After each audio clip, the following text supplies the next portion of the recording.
Ya sebetulnya sesuatu yang karena memang kita mencoba mencari sesuatu yang memang menjadi bagian dari keseharian gitu ya, supaya lebih apa ya, lebih relatable gitu ya di pasar ya. Nah itu tuh saya gemes kayak kenapa kalau mahal tuh teriak, tapi kalau murah orang nggak bertanya gitu ya kan. Jadi berarti kan ada gap di masyarakat tentang ketidaktahuan tentang bagaimana sih sebenarnya proses produksi baju yang etis tuh seperti apa gitu.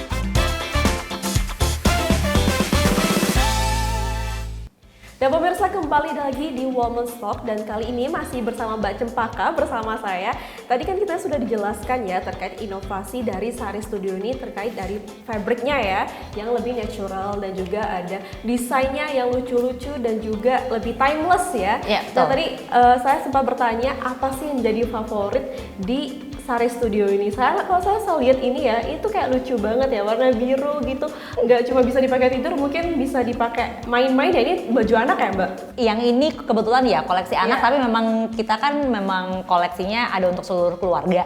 Jadi memang motif yang sama itu ada untuk yang kids collection ini, lalu juga ada yang women's collection dan men collection juga. Baik, kalau yang jadi favorit itu yang mana Mbak? Ini salah satu motif klasik kita, udah keluar beberapa warna. Ini kita sebutnya dadu. Jadi kita tuh memang kalau dalam hal motif tuh kita banyak terinspirasi sebenarnya dari keseharian kita di Indonesia gitu. Jadi dadu ini sebenarnya kita ambil dari kebiasaan kita tuh kan kalau misalnya di rumah atau kayak bersama keluarga kan suka main permainan-permainan tradisional atau permainan-permainan kayak board game gitu loh. Nah ini salah satunya kan selalu ada si dadu itu gitu. Jadi ini kita terinspirasi dari si dadu, kita memang bikin motif si kotak-kotak yang adalah salah satu klasiknya kita. Nah, ini dulu udah pernah keluar dengan dua warna lainnya. Nah untuk yang koleksi terbaru ini keluar dalam dua warna. Ini warna yang teal ini hijau, ya biru kehijauan ini, sama satu lagi yang rosewood pink merah ini. Oh ada pink ini ya. Ini yang motif salah satu motif bestseller kita. Bestseller yang dadu ini ya. Dadu, menarik ya. Namanya sangat Indonesia gitu ya. Ya sebetulnya sesuatu yang karena memang kita mencoba mencari sesuatu yang memang menjadi bagian dari keseharian gitu ya, supaya lebih apa ya, lebih relatable gitu ya di pasar ya. I see.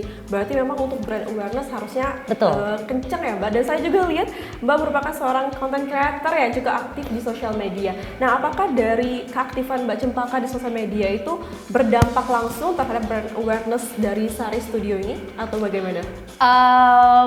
Iya, tapi memang sebenarnya alasannya tuh lumayan nggak sengaja gitu kali ya. Jadi dalam arti sebenarnya alasan kenapa saya ngonten tuh awalnya karena memang saya tuh gemes banget ketika banyak customer atau banyak orang yang komplain di masyarakat. Saya banyak ketemu tuh omongan-omongan kayak, aduh kenapa sih ini baju mahal banget gitu. Jadi saya tuh gemesnya adalah kenapa orang kalau ketemu baju mahal itu komplain, tapi nggak pernah mempertanyakan kenapa satu baju bisa murah banget gitu. Padahal kan sebenarnya untuk membuat satu baju itu kan ongkosnya yang perlu dibayar tuh nggak sedikit gitu. Kita harus bayar labornya, maksudnya tenaga manusia yang menjahit dan memotongnya. Lalu juga bahannya itu sendiri kayak bahannya, kancingnya dan aksesorisnya gitu ya. Belum juga kayak distribusi. Jadi banyak ongkos-ongkos yang harus dibayar. Yang artinya ketika itu murah banget berarti kan ada sesuatu yang dipotong gitu ya. Jadi mungkin ada sesuatu yang tidak dibayar dengan semestinya misalnya. Nah itu tuh saya gemes kayak kenapa kalau mahal tuh teriak, tapi kalau murah orang nggak bertanya gitu ya kan. Jadi berarti kan ada gap di masyarakat tentang ketidaktahuan tentang bagaimana sih sebenarnya proses produksi baju yang etis tuh seperti apa gitu. Jadi sebenarnya awalnya konten tuh sebenarnya buat itu gitu. Mau mengedukasi masyarakat di bidang itulah gitu. Sampailah ke titik di mana ternyata memang kita udah tanpa kita sadari sebenarnya kita hidup di era overconsumption gitu ya, di mana kita tuh beli baju tuh maunya banyak dan cepet dan murah gitu. Jadi ya udah, jadi akhirnya juga banyak edukasi di bidang itu juga tentang mengingatkan kembali akan pentingnya kita tuh kalau belanja selalu sadar gitu ya, sadar akan apa yang kita beli. Nah jadi Untungnya kesemuanya itu ternyata memang akhirnya membawa efek yang positif gitu. Jadi akhirnya orang mulai sedikit-sedikit mulai menyadari, oh beli sesuatu yang lebih mahal tuh ya nggak apa-apa asal dia bisa bertahan lebih lama gitu. Dan justru sebenarnya beli sesuatu yang lebih murah tuh lebih rugi sebenarnya. Lebih boros ya jatuhnya ya. Lebih boros dan ini emang lebih boncos gitu loh, lebih rugi. Kita keluar uang sebenarnya lebih banyak. Lebih banyak ya. Tapi kita nggak sadar aja karena sering sedikit-sedikit kan. ya. Sedikit-sedikit. Iya. Apalagi sekarang di zamannya FOMO ya Mbak. Betul. Jadi kayak, dan juga gampang banget tuh transaksi di sosial media ataupun di platform online gitu kayak check out gampang, gampang jadi terlalu mudah ya untuk overconsumption itu ya. Tapi kalau kita balik lagi ke Sari Studio ini, pernah bekerja sama atau akan bekerja sama dengan brand-brand lain nggak Mbak untuk brand awareness-nya? Kita sih sebenarnya cukup sering membuat kolaborasi, walaupun kolaborasinya nggak selalu dalam bentuk produk, tapi juga misalnya kolaborasi marketing, kolaborasi untuk activation misalnya berupa event, itu kita cukup sering.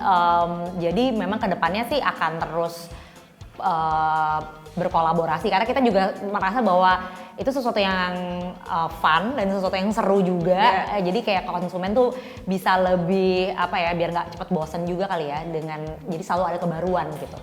I see. Tapi kalau Sari Studio bisa dibeli atau ditemukan di mana nih Mbak?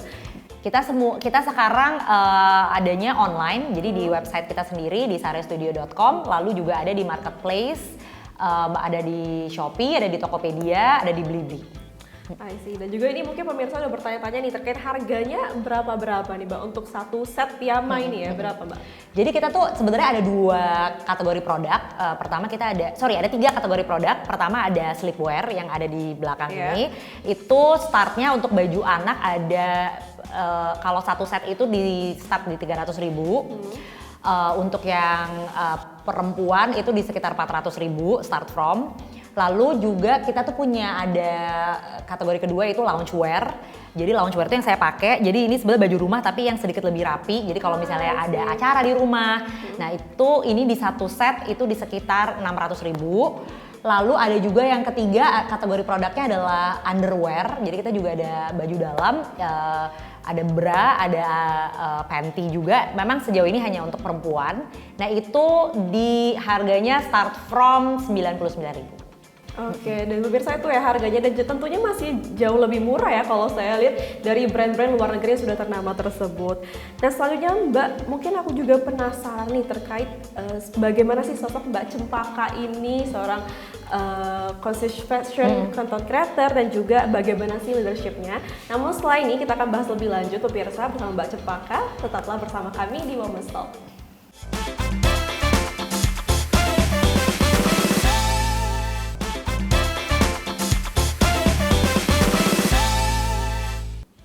Pemirsa Women's Talk kembali lagi bersama saya Vina Munawar masih dengan Mbak Cempaka. Tadi kita sudah banyak ngobrol tentang Sari Studio dan juga terkait bisnisnya dan inovasinya dan lain sebagainya. Nah kali ini saya mungkin lebih penasaran terkait seorang Mbak Cempaka itu seperti apa sih? Bagaimana sih leadership yang Mbak gunakan untuk membangun brand atau juga dalam perusahaan itu sendiri? Saya tuh sebenarnya orang yang cukup sebenarnya latar belakang saya tuh saya datang bukan dari keluarga pebisnis. Sebetulnya passion terbesar saya itu di komunikasi, jadi makanya sebenarnya kenapa buat saya tuh ngonten sesuatu yang cukup mudah dan saya sangat enjoy sebenarnya gitu ya. Jadi memang komunikasi tuh passion saya, jadi makanya memang cara saya membentuk leadership atau menjalankan Sari itu sebenarnya lebih banyak di situ. Jadi makanya saya sendiri itu kalau dalam sehari-harinya di Sari itu lebih oversee the business and also the marketing part of the business of the brand gitu. Jadi makanya buat saya tuh kayak brand awareness, terus kayak brand storytelling, itu tuh jadi satu hal yang saya seneng lakuin dan menjadi sesuatu yang bisa dibilang cukup jadi senjatanya Sari gitu ya dalam menjalankan usahanya gitu loh. Jadi buat kita tuh hal-hal kayak gitu tuh jadi penting gitu loh, karena kan sebenarnya pada akhirnya sebagus apapun produk, kalau misalnya message-nya tidak tersampaikan ke publik, orang nggak akan tahu gitu loh seberapa bagusnya produk ini gitu. Jadi makanya saya tuh selalu buat saya itu selalu menjadi tantangan yang menyenangkan gitu ya untuk menemukan cara-cara baru dalam memasarkan si produk itu sendiri gitu. I see. Mungkin salah satu yang Mbak lakukan itu melakukan personal branding ya, karena juga personal branding seorang ownernya kan juga penting ya untuk sebuah brand. Dan saya juga melihat Mbak Cempaka kan aktif ya di sosial media.